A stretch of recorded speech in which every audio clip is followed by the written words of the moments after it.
नमस्कार। एक बड़े अंतराल के बाद नमस्कार।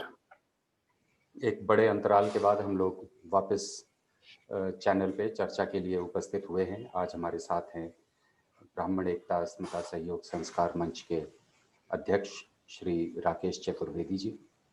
राकेश जी भाई साहब, आपका बहुत बहुत धन्यवाद, आपने समय निकाला। धन्यवाद। नमस्कार। नमस्कार। जी जी। आजकल आपको पकड़ पाना बहुत ही मुश्किल हो गया है और काफ़ी व्यस्त हैं आप, ये बहुत ही अच्छी बात है। लेकिन धर्म और स्थापना से जुड़े जो काम और जो नेतृत्व आपने प्रदान किया है हम सबको पिछले 20-21 वर्षों से, हमारी आशा है कि आपकी सारी व्यस्तता के बावजूद ये काम भी आगे बढ़ता रहेगा। और आपको बहुत बहुत धन्यवाद कि आप एक बहुत सुंदर आयोजन 25 दिसंबर को करने जा रहे हैं। तो मैं चाहूँगा कि आप ही बताएं कि ये 25 दिसंबर का उपलक्ष्य क्या है और इसकी रूपरेखा कैसे होगी। देखिए साहब, पहले तो सभी दर्शकों को और सभी समाज के लोगों को गीता जयंती की सभी को बहुत बहुत शुभकामनाएं।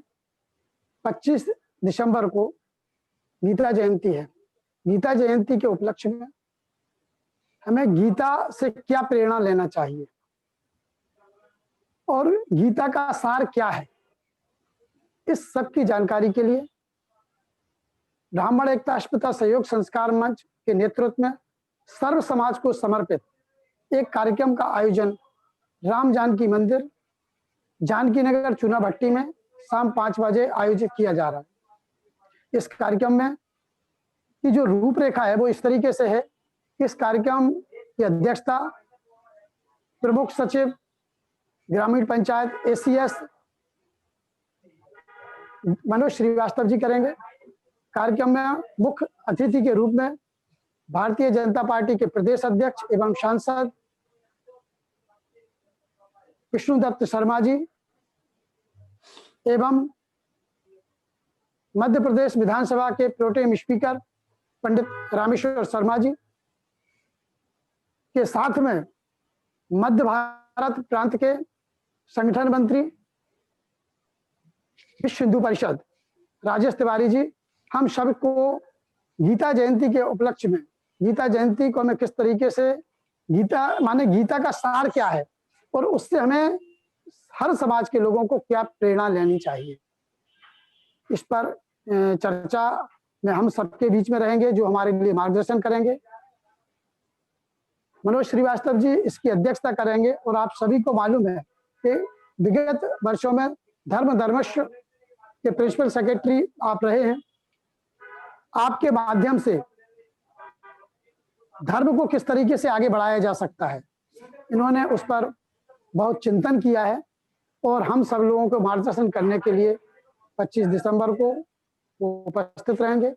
सभी भोपाल वासियों, आसपास के लोगों एवं भारत के लोग जो हमारे इस YouTube चैनल उपनिषद फाउंडेशन, जो उपनिषद चैनल है हमारा, इस चैनल के माध्यम से भी सब लोग मिले। इस पर लाइव उपनिषद जो हमारा चैनल है ये लाइव दिखाएगा।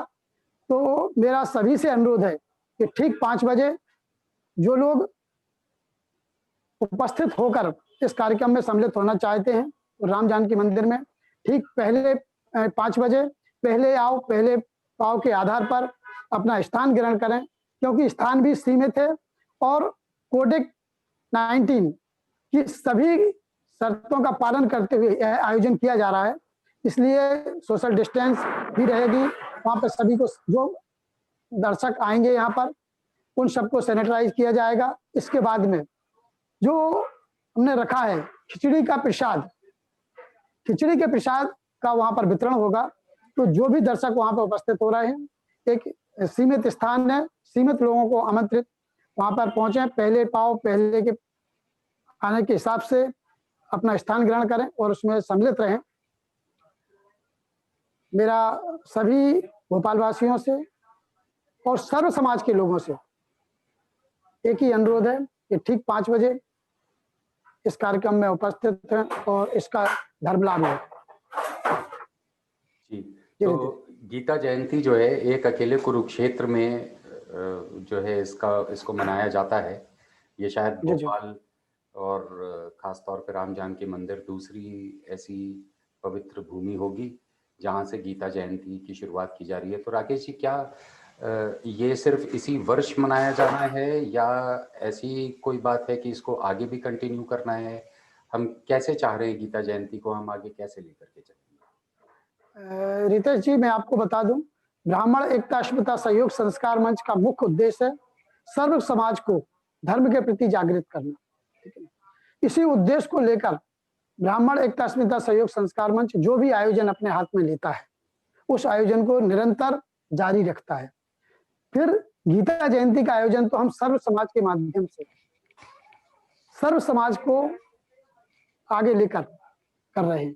तो इस आयोजन के माध्यम से हम ये लोगों को यह संदेश देना चाहते कि गीता जो है सब ग्रंथों का सार है।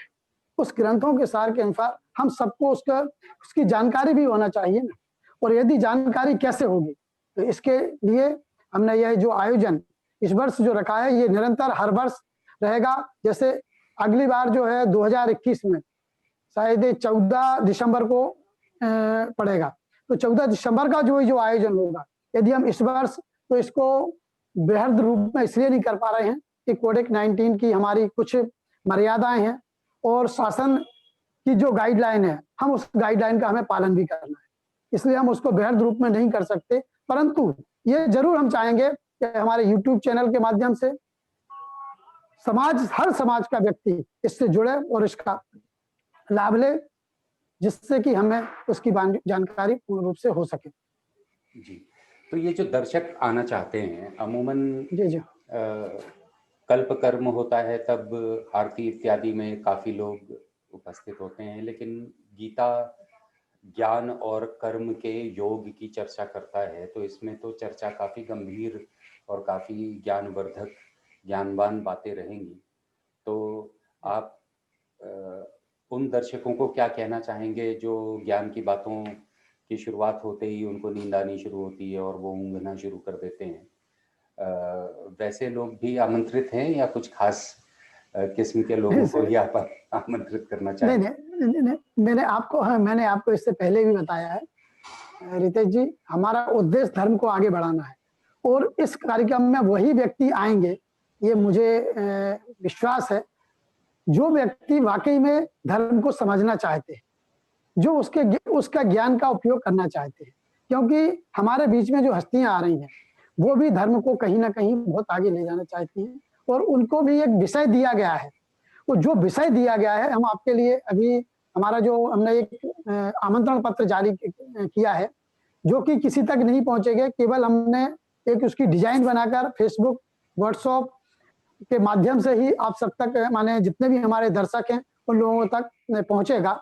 उसमें हर वक्ता का जो विषय है वो विषय भी उसके साथ दिया गया है, उसकी समय सीमा भी निर्धारित की गई है और वही जो श्रोता है उसको मालूम है कि जो वक्ता है और उस विषय पे जो बोलने वाला है, तो यदि वह उस व्यक्ति की उस विषय की जानकारी रखना चाहता है तो निश्चित है वो आएगा और उसका लाभ लेगा। जी, तो ये मेरे ख्याल से आपको बहुत बहुत साधुवाद। ये बहुत अच्छा आयोजन सार्थक हो रहा है और ईश्वर चाहेंगे तो ये आगे लंबा चलेगा। 25 तारीख को ये संपन्न होना है और 26 तारीख को आपकी छतरपुर में भी एक संगोष्ठी है, बड़ी वृहद स्तर पे है। देखिए साहब, मैं आपको बता दूं कि ब्राह्मण एकता अस्मिता सहयोग संस्कार मंच एक ऐसी संस्था है जो सामाजिक और धार्मिक स्तर पर धर्म को आगे बढ़ाने का कार्य करती है। समाज में जो व्याप्त कुरीतियां हैं उनको दूर करने के एक संकल्प लेती है और लोगों को कहीं ना कहीं प्रेरित करती है। आप ये देखेंगे कि 27 तारीख को तुलसी जयंती है, उसके एक दिन पूर्व 26 तारीख को हम वहां पर एक ब्राह्मण समाज की दशा दिशा पर चिंतन करने वाले हैं और उस पूरे क्षेत्र के लोग बेसब्री से इंतजार कर रहे हैं। वहां से मेरे पास प्रतिदिन कई फोन आ रहे हैं जो केवल इस बात के लिए कह रहे हैं कि उस क्षेत्र में ऐसा कोई आयोजन अभी तक नहीं हुआ है जो इस मंच के द्वारा आयोजित किया जा रहा है। तो निश्चित बात है कि हमारा तो केवल एक ही उद्देश्य होता है कि समाज आगे बढ़े, धर्म आगे बढ़े और इसमें लोग बढ़ चढ़कर हिस्सा लें और इसका लाभ ले सकें। तो क्या ऐसा किया जाए कि कल इसी समय पे या जो समय आपको उचित लगे, जी, 26 तारीख को हम क्या करने वाले हैं, जी, उसके बारे में भी चर्चा हो और एक और थोड़ी बृहद चर्चा हो गीता जयंती को लेकर के। हम 2-3 कुछ जैसे विष्णु शर्मा जी हैं, विष्णु राजौरिया जी हैं, पंडित विष्णु राजौरिया और अन्य जो महानुभाव हैं उनके साथ कि गीता जयंती की उपयोगिता क्या है और इसको कैसे मनाया जाए, क्या इसके ऊपर एक चर्चा करना उचित रहेगा 25 बिल्कुल। तारीख से मैं पहले? 25 तारीख से पहले नहीं, कल का हमने कुछ लोगों को अपने स्टूडियो में आमंत्रित किया है। कल ज़ूम मीटिंग के माध्यम से हम उन पर चर्चा करेंगे। उसका समय जैसे भी होता है, उन लोगों का जो समय मिलता है, तो उसके माध्यम से सब कुछ सूचित कर दिया जाएगा। उसकी जो आईडी है, अपने ग्रुप में डाल दी जाएगी। बहुत बढ़िया, बहुत-बहुत धन्यवाद राकेश भैया, आपको बहुत-बहुत साधुवाद, आपको बहुत-बहुत नहीं, शुभकामनाएँ। नहीं, धन्यवाद तो रितेश जी आपको भी कि आप भी एक शोध प्रमुख हैं। उस शोध प्रमुख के नाते आज आपने जो मध्य प्रदेश के अंदर नक्षत्र वाटिका की एक जो मुहिम छेड़ के रखी है, उसके तहत मध्य प्रदेश में अभी तक माने भोपाल में 14 नक्षत्र वाटिकाएं के साथ मध्य प्रदेश में 3 नक्षत्र वाटिकाएं और लग चुकी हैं। जो मुहिम मध्य प्रदेश शासन के लिए भी बहुत अच्छी लग रही है और कहीं ना कहीं शासन भी चाहता है कि जितने बड़े मठ मंदिर हों उन पर नक्षत्र वाटिका का रोपण हो। तो ये कहीं ना कहीं आपके मार्गदर्शन में समाज के लोग आगे बढ़कर कर रहे हैं। तो आपके लिए भी बहुत बहुत धन्यवाद कि आप समाज को आगे बढ़ाने में आप अपना अमूल्य समय देते हैं। आप अपनी नौकरी के साथ इसके बाद अध्ययन करके और लोगों को कहीं ना कहीं धर्म की राह पर ले जाने का जो कार्य कर रहे हैं, आपके लिए बहुत बहुत धन्यवाद, बहुत बहुत साधुवाद। नमस्कार। आपके नेतृत्व के बिना ये सब संभव नहीं है। आपका बड़प्पन है कि आप मुझे क्रेडिट दे रहे हैं, लेकिन ये आपके नेतृत्व के बगैर संभव नहीं है। आपको बहुत-बहुत धन्यवाद। कल फिर मिलते हैं और इसके ऊपर आगे चर्चा करेंगे। नमस्कार। जी, नमस्कार।